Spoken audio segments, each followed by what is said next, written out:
Welcome in. I'm Rhonda Holt, the Loan Maven with Thrive Mortgage, and happy Saturday to everyone in the listening area.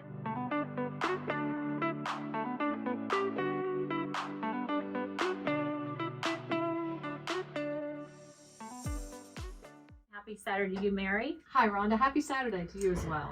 And it's beautiful weather finally. Mary and I think just me probably have been complaining about the weather, and it's been cold, and now finally we're getting spring and graduations. I know we were talking about graduations, and yours has graduated. We had one graduation Thursday, University of Lynchburg, and then we have a high school graduation coming up early June. So it is certainly graduation season. They're all growing up. I know, that's funny how that happens. I know, but yeah. So, and I think that the one thing that I know about, and I've seen lately, being in the mortgage world, and in here on the show we talk all things mortgage, is that people are graduating even high school and college. They start working, whether it be getting a job right out of high school or graduating college, or in college they need a home to rent. And that's been the biggest thing that I've seen with people coming to us and wanting to get a home. And rent prices are definitely on the rise, and they've been for some time. I know that I took a look at some studies recently, and I look at the market all the time about rental prices and rental growth, and it seems like that as far as rent growth in the Sun Belt region, that has been more pronounced. That's like Austin, Texas, Phoenix, Arizona, and Las Vegas. So in Austin, Texas, the rent growth has it has not been as profitable as they thought in those areas, whereas Midwest rents like Providence, Rhode Island, Raleigh, North Carolina, Indiana, in Raleigh, North Carolina, I was looking at that number, 12% increase in rents. So more people are renting in those areas, and it's expensive, and I have more and more people that come to me and say, I'm tired of paying rent and I want to buy a house. And that's a smart move, because you are throwing away, we've talked about this from time to time, you throw away so much money in rent, and over years of paying that monthly rent, you have nothing to show for it other than having a place to stay. You can't make it your own. It's not your investment. You're paying your landlord's rent. We talked about that, or landlord's mortgage. Mm-hmm. So the one thing too on the rentals, I was looking at just in Virginia region itself. So for example, if we were looking in the Virginia Beach area, a 1-bedroom average on a place to rent is $1,455. That's one bedroom. That's one a lot. Bedroom. One bedroom. $1,400. In Virginia Beach, yeah. Yeah. So if we switch that over to Arlington, Virginia, and we know everything is probably higher in Arlington, Virginia, that is $2,031 on average, one bedroom. You're going to pay I mean, I'm just like, what? Let me ask you a question from a prospective homeowner, and this is one of my own children who is an adult, and he's not one of the recent he's a fairly recent graduate, a couple of years ago, and he has a good full-time job, and is thinking about, he's been in an apartment for a while, mm-hmm. and now wants to kind of upgrade apartments. Mm-hmm. And my advice is you should own, I've been listening to the Loan Maven Show, mm-hmm. and being on the Loan Maven Show, and he says, well, I'm just not sure that I can afford the kind of house that I want right now. Mm-hmm. I guess he has in his mind's eye that when he buys his first house, it's going to be maybe this huge mansion or something. Right. But he can still, you find a house, you work your way up, right? Right. You work your way up, just like we did. Mm-hmm. The thing that I advise first-time home buyers, I think that your first house should be a stepping stone. It should be a place that you may live there for a few years till you get better income, situated debt wise, figure out maybe what you want to do or kind of know what you want to do, and then get in a position where you could buy another house and rent that one out. Because there's so many people renting. And there are some, unfortunately, that I always advise to get qualified for a mortgage, but there are some, unfortunately, that can't buy right now for various reasons, either income, credit, whatever it may be, job situation. But I would suggest that if you're going to look into buying a house, go ahead and buy a first home, a stepping stone, not your mansion, not your, because I always say this, you do not want to be house poor. You do not want to be house poor.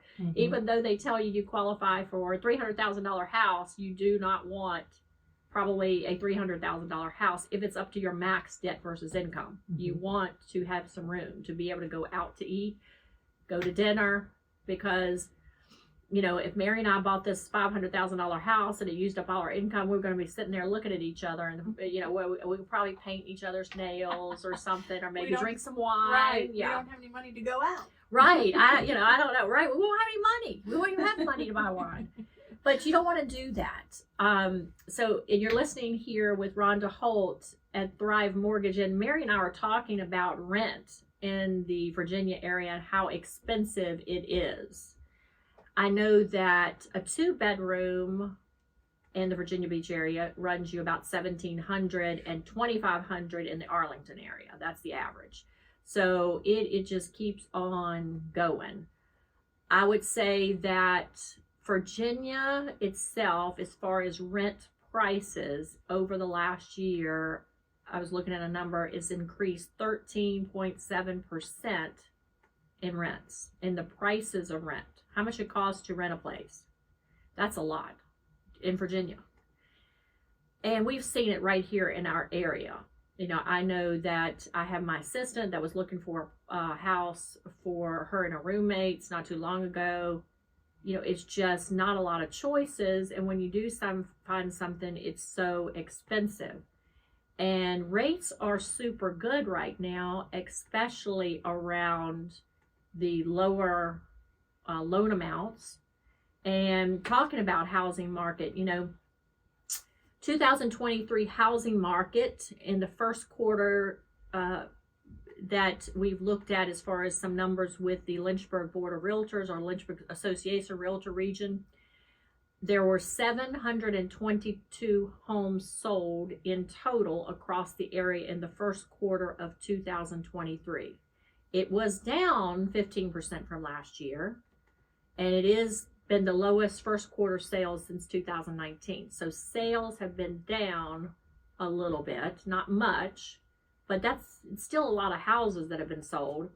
The first quarter median sales price in the Lynchburg Association Realtor market was $270,000. So that number keeps going up. So your average sales price, $270,000. This is $30,000 higher than it was a year ago, 13% jump. The supply of active listings, it continues to build up in the Lynchburg Association Realtors footprint. There were in the first quarter 424 active listings on the market at the end, and 115 more listings than it was a year ago. That's a 37% increase. So that is saying to me that there are more houses, more supply coming on the market. There is more supply. So if you're renting out there, again, more houses are coming on the market.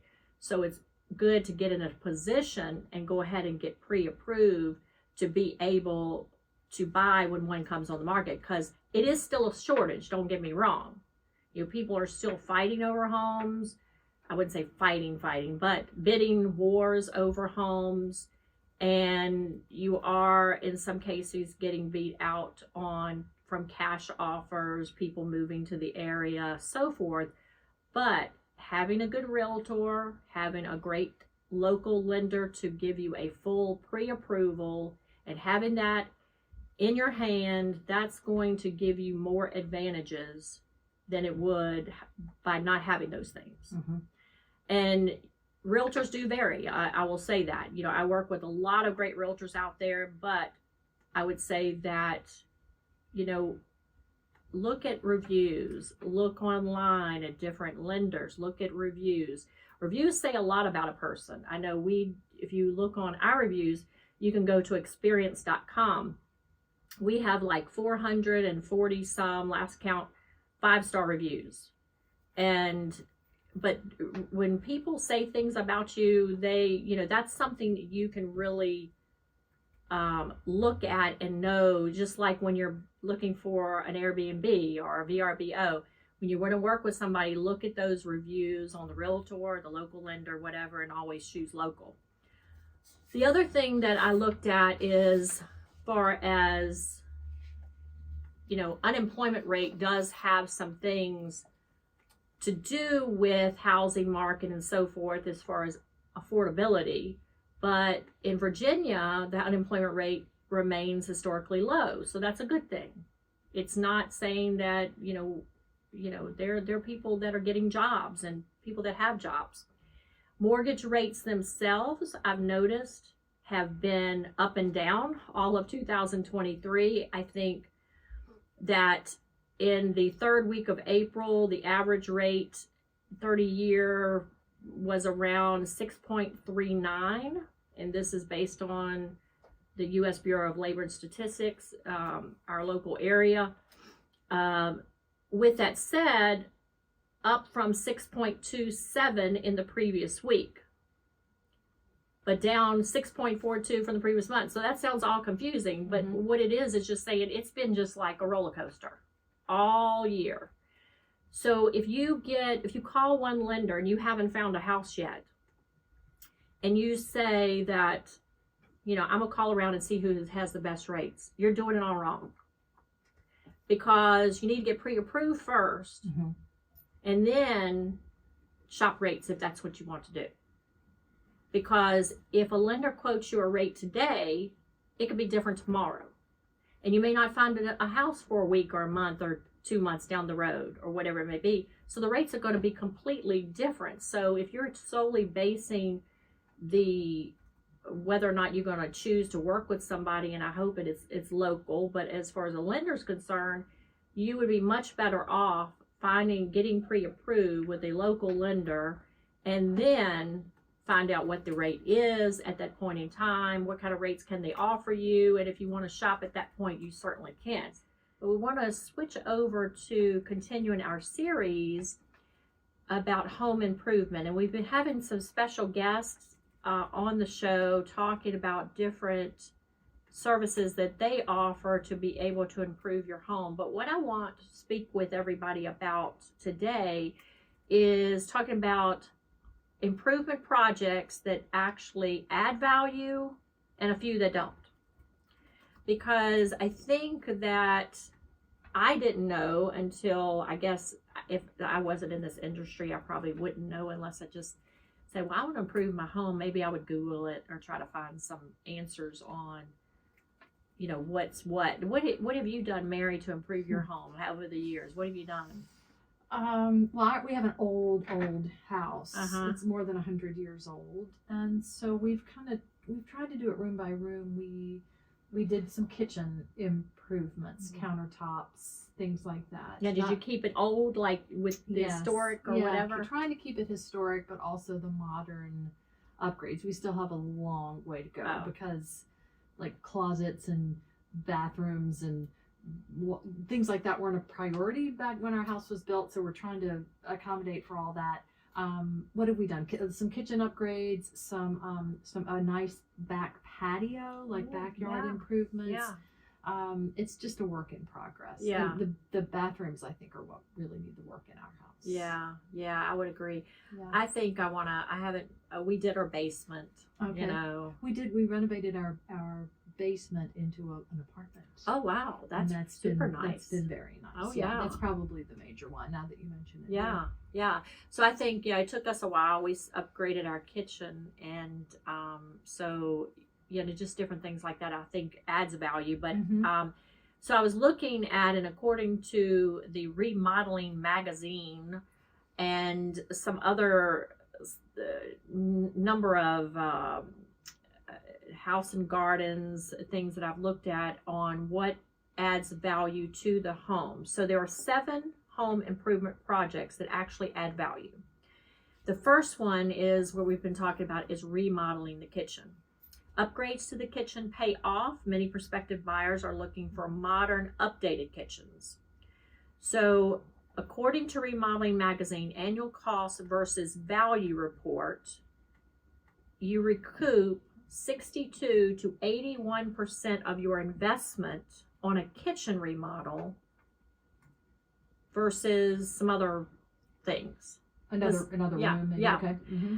And so, for example, but you don't, any of these improvements that we're talking about, you definitely do not want to go overboard. Mm-hmm.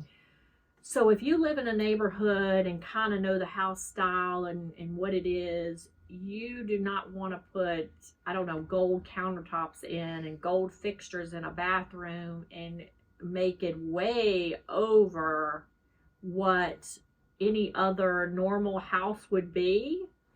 If it's a special house and it was an antique home or older home, maybe you do some special things like that, but you don't want to go overboard either. Mm-hmm. So according to the numbers, you can recoup about almost up to 80% of what you put into the kitchen. So maybe you do, like we did, marble countertops.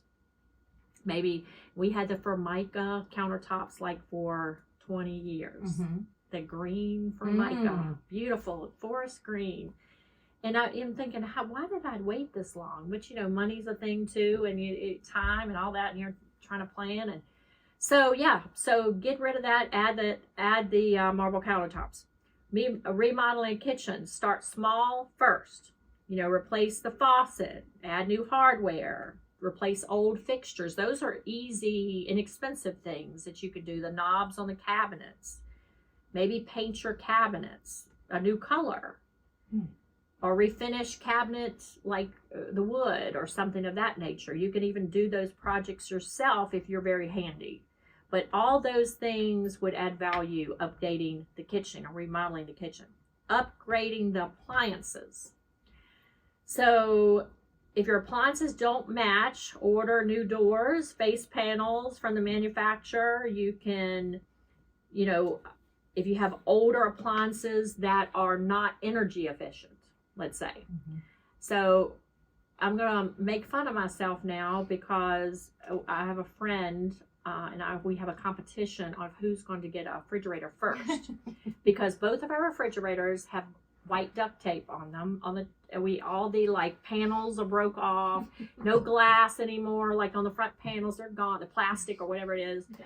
They're gone, and it's every time you open it, plastic comes off of something, and we're gonna hold out. I have a French door refrigerator, so and then the freezer's in the bottom because when I bought the French door, it didn't have the nice ice maker outside. It has it underneath, which I absolutely hate. Well, I just got a new refrigerator. You did. I was so excited too because things started to even get worse. I think when we opened the refrigerator, like big pieces of plastic where you slide actually came off into the floor. We were like, oh my gosh, there's no way. We were trying to hold out, but it was a 2007.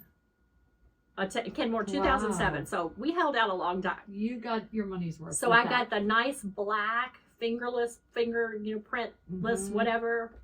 And I got a side-by-side this time. I didn't get the French door again because I like it much better. And I got finally the little ice maker out there. So, updating your appliances.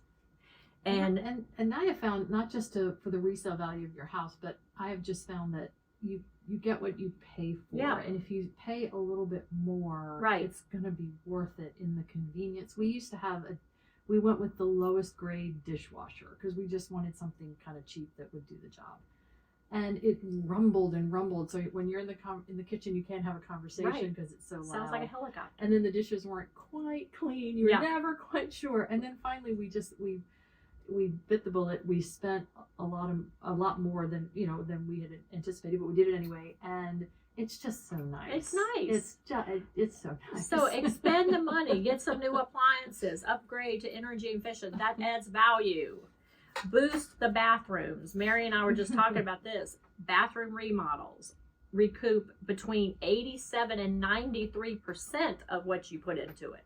So that's a cost versus value in that, just like the kitchen.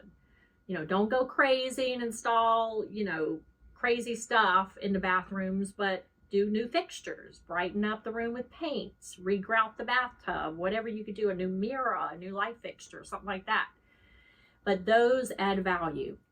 Remodel the attic or the basement. And I just mentioned several years ago, we redid the basement and you made it an apartment. That's perfect. So you're adding square footage to your home by finishing the basement, remodeling the attic, whatever it may be, and adding square footage would quickly escalate the value of your home. It would, just make it another bedroom, make it a family room, make it an apartment, whatever you want to do, and that's going to certainly add value to your home. Get decked out. A high return on investment makes adding a deck worthwhile.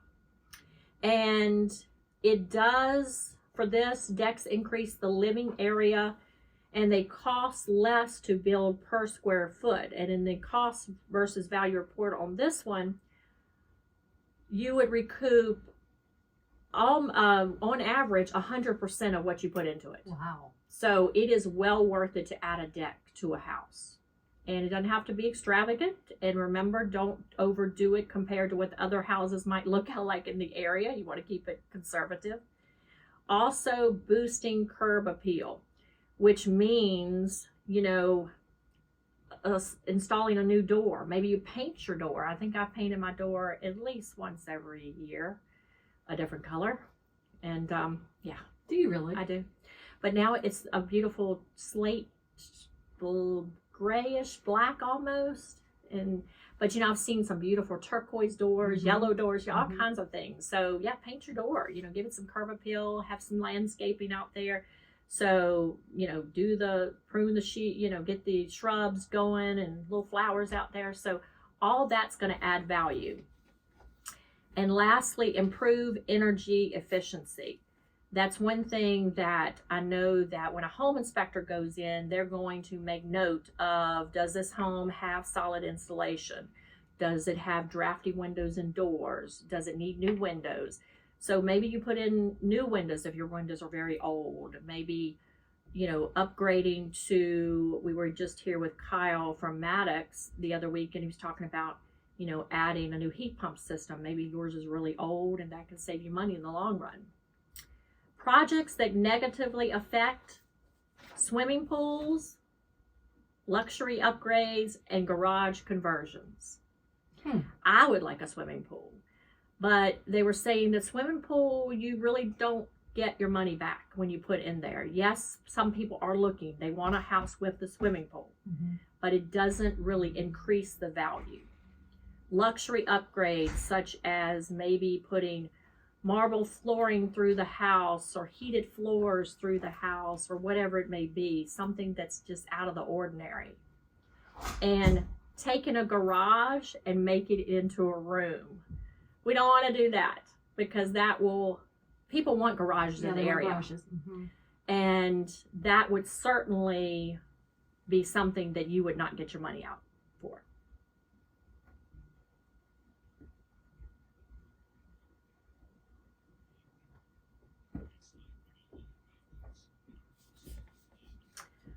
All right, our new house on the block this week just came up, a new listing with Mary Sloan, Realtor with John Stewart Walker. And this house is located at 1620 Morrison, and it's in the Boonesboro neighborhood. It's 3-bedroom, 2-bath for $294,500, a very cute home. It has a lot of charm. It could be an investment property as well. It also has a wonderful backyard with a perfect spot to sit by a fire pit. The neighborhood is convenient to everything, and restaurants and schools. So she can be reached at 434-238-3270. And I wanted to thank you all for tuning in today. I hope this segment of the Loan Maven Show was very helpful, learning about home improvement and also some things about the market.